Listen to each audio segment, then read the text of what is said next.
Et voici l'édito politique d'Europe 1 Matin. Caroline Roux, bonjour. Bonjour Bruce, bonjour Julie, Bonjour. et bonjour à tous. Alain Juppé est donc renvoyé à Bordeaux après l'échec de sa mission hier soir. Le Parisien évoque ce matin un déjeuner de Nicolas Sarkozy avec François Fillon. C'est confirmé d'ailleurs à l'instant par l'entourage de l'ancien Premier ministre, même si on précise que le rendez-vous était pris depuis plusieurs jours.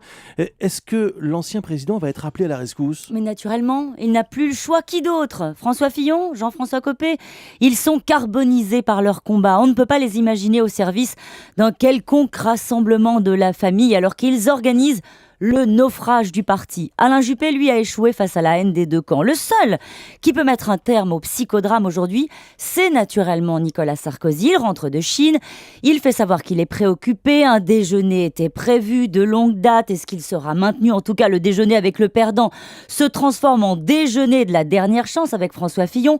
Dans tous les cas, s'il n'intervient pas, s'il ne trouve pas les mots, il sera tenu pour responsable par les militants, inévitablement.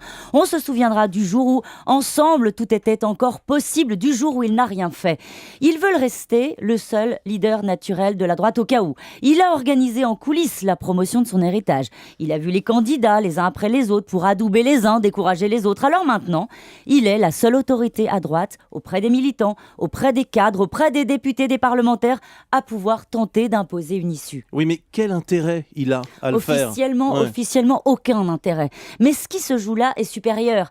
C'est juste la survie de sa famille politique, juste l'unité de l'UMP qui l'a conduit au pouvoir et accompagné jusqu'à la défaite.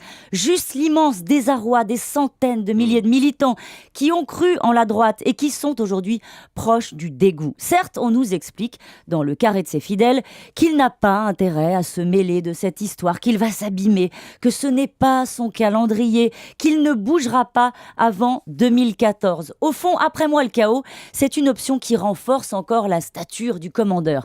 Mais les conférences payées à prix d'or pendant que son parti se meurt, ce sera difficile à défendre, au cas où il lui prendrait l'idée de revenir. Il est déjà trop tard pour l'UMP ? Est-ce que c'est déjà fini au fond ? Bon, alors c'est vrai que le U de UMP, de Union, est en trop désormais, ça c'est certain. Jean-François Copé et François Fillon ne peuvent plus incarner un avenir radieux. Alain Juppé sort sur un échec.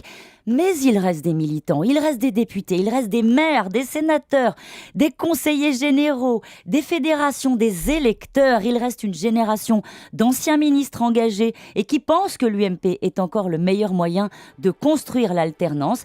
Nicolas Sarkozy le sait bien lui aussi. Chaque jour de haine en plus qui passe, c'est une ligne de plus dans l'acte de décès. Merci Caroline Roux.